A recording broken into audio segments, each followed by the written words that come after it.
നിങ്ങളുടെ ഇഷ്ട പരമ്പരകൾ എക്സ്ക്ലൂസീവായി സൺ നെക്സ്റ്റ് ആപ്പിലൂടെ തികച്ചും ഫ്രീ ആയി ഇപ്പോഴേ ആപ്പ് ഡൗൺലോഡ് ചെയ്യൂ.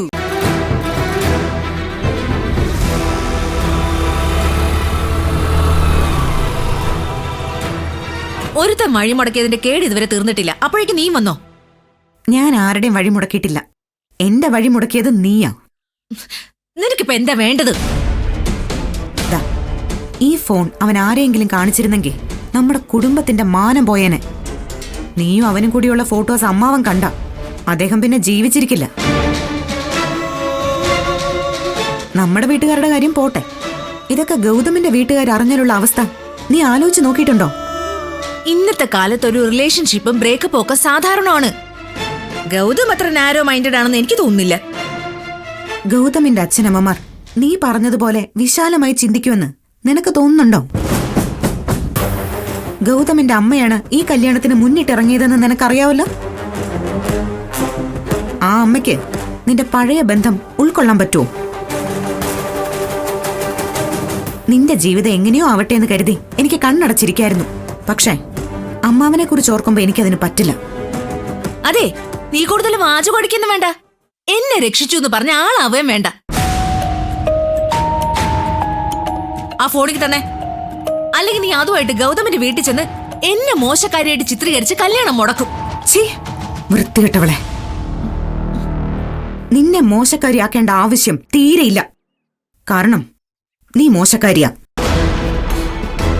നിന്റെ എക്സ് ബോയ്ഫ്രണ്ട് നിന്നെക്കുറിച്ച് പറഞ്ഞത് മുഴുവൻ സത്യമാണെന്ന് എനിക്കറിയാം. ഞാനൊന്ന് കണ്ണടച്ചിരുന്നെങ്കിൽ ഈ ഫോണുമായിട്ട് അവൻ ഗൗതമിന്റെ വീട്ടിലെത്തി നിന്നെ അവരുടെ മുമ്പിൽ നാണം കെടുത്തിയേനെ. നിന്നെ രക്ഷിച്ചതിനുള്ള നന്ദിയാണോ നീ ഇപ്പൊ ഈ കാണിക്കുന്നേ? നീ കൂടുതൽ സംസാരിക്കണ്ട.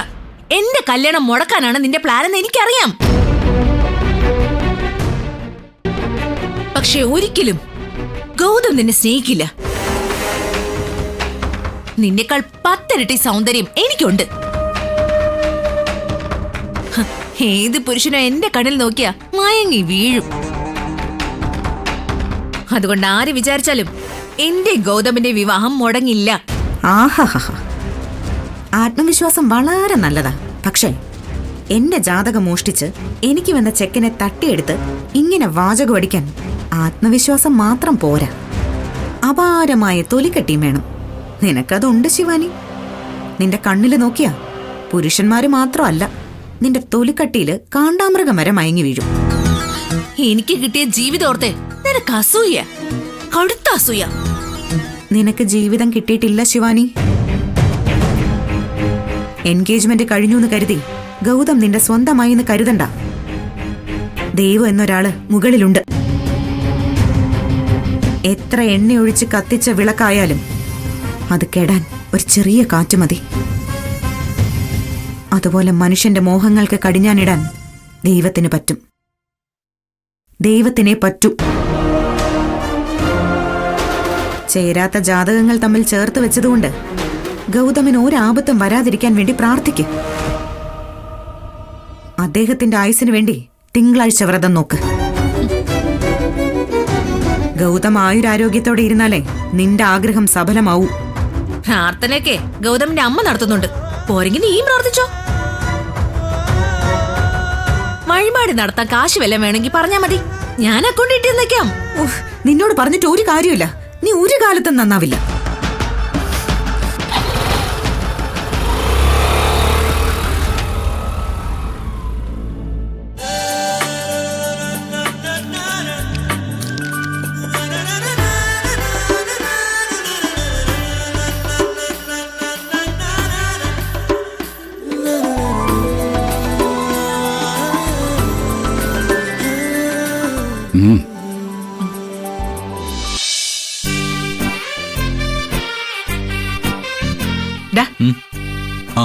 നിശ്ചയം കഴിഞ്ഞിട്ട് നീ ശിവാനിയെ വിളിച്ചോ? എന്താ, ഞാൻ വിളിച്ചില്ലെന്ന് അവള് പരാതി പറഞ്ഞോ?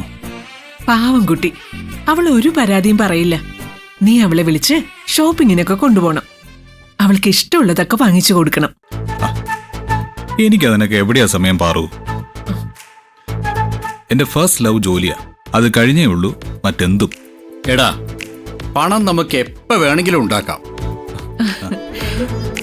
പക്ഷേ നമ്മുടെ യൗവനം അത് നമ്മൾ ആ സമയത്ത് തന്നെ ആസ്വദിക്കണം. ജോലിയോടുള്ള ആത്മാർത്ഥതയ്ക്കിടയിൽ ജീവിക്കാൻ മറന്നു പോകരുത്. ഇതുപോലുള്ള 100 കണക്കിന് ഫയലുകളില്ല എന്റെ ജീവിതം. ഞാൻ ഈ ലൈഫ് നന്നായി എൻജോയ് ചെയ്യുന്നുണ്ട്. ആ പിന്നെന്താ പ്രശ്നം? ഏയ് ഇതല്ല ജീവിതം, ഇത് വെറും ഫയലാ. മനസ്സിലായോ? ആ എങ്കി അച്ഛൻ പറ, എന്താ ജീവിതം? ഞാനും നിന്റെ അമ്മയും സ്നേഹിച്ച് വിവാഹം കഴിച്ചവരാണെന്ന് നിനക്കറിയില്ലേ?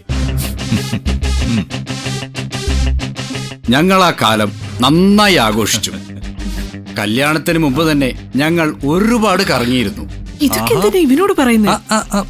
ദേ പാറുന്റെ ഒരു നാണം കണ്ടില്ലേ? അച്ഛൻ പറ, എങ്ങനെയായിരുന്നു നിങ്ങളുടെ റൊമാൻസ്?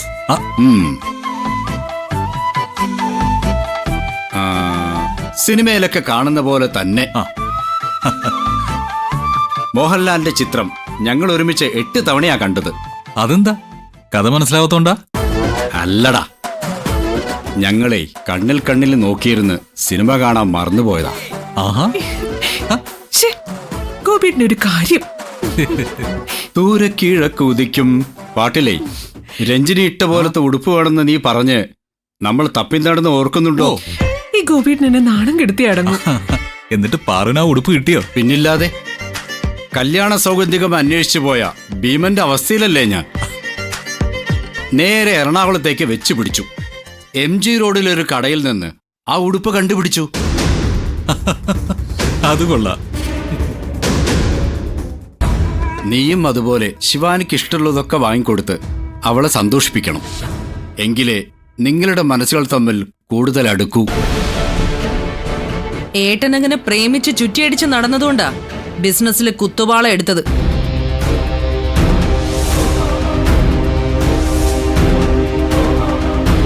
ഏട്ടത്തിയും കൊണ്ട് തെരുവിലിറങ്ങി പ്രേമിക്കേണ്ട അവസ്ഥയായിരുന്നു. എന്റെ ഓഹരി ഞാൻ സൂക്ഷിച്ചു വെച്ചതുകൊണ്ട് അത് വേണ്ടി വന്നില്ല. എന്നിട്ടിപ്പോ അതേ വഴി തന്നെ മോനെ ഉപദേശിച്ചു കൊടുക്കുക. അത് പിന്നെ വസു, ഞാൻ ഉരുണ്ട് കളിക്കണ്ട ഏട്ടാ. ഞാൻ എന്തെങ്കിലും പറഞ്ഞ പഴയതൊക്കെ വീണ്ടും കുത്തിപ്പൊക്കുകയാണെന്ന് പറയും. പക്ഷെ നിങ്ങളൊക്കെ ചെയ്യുന്നത് എന്താ? ഗൗതമിന്റെ മനസ്സിൽ ആവശ്യമില്ലാത്ത ചിന്തകൾ കുത്തിവെക്കുക. പ്രണയം മനുഷ്യൻ ആവശ്യമില്ലാത്ത ചിന്തയല്ല വസു.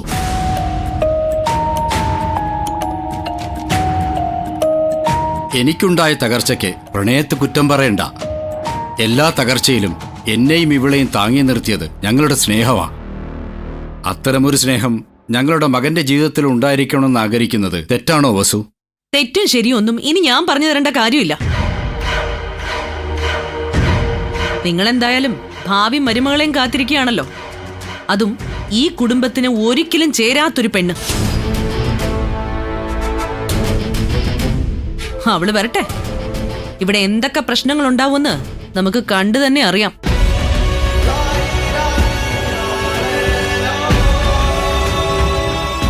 വസുന്ധര ഇപ്പൊ പറഞ്ഞത് ഭീഷണിയുടെ സ്വരത്തില്ല. ശിവാനിക്ക് ഇവിടെ സ്വസ്ഥത കൊടുക്കാതെ അവളോട് യുദ്ധം ചെയ്യാനാവും ഇവളുടെ പ്ലാൻ. പാറു എന്തിനാ എഴുതാപ്പുറം വായിക്കുന്നേ?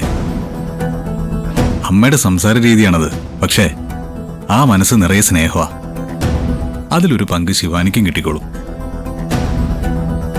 എനിക്ക് തീരെ വിശ്വാസം വരുന്നില്ല. ഇവള് പറഞ്ഞതൊക്കെ കേട്ട് കേട്ട് എന്റെ മനസ്സ് മരവിച്ചു പോയി. പക്ഷേ ശിവാനി അങ്ങനെയല്ല. പുതിയ കാലത്തെ പെൺകുട്ടിയാ. ചിലപ്പോ എന്നെപ്പോലെ ഇതൊന്നും സഹിച്ചെന്ന് വരില്ല. പ്രതികരിച്ചെന്നിരിക്കും. പ്രതികരിച്ചില്ലെങ്കിൽ അതിനർത്ഥം വസുന്ധരയ്ക്ക് ഒരു അടിമയെ കൂടി കിട്ടിയെന്ന.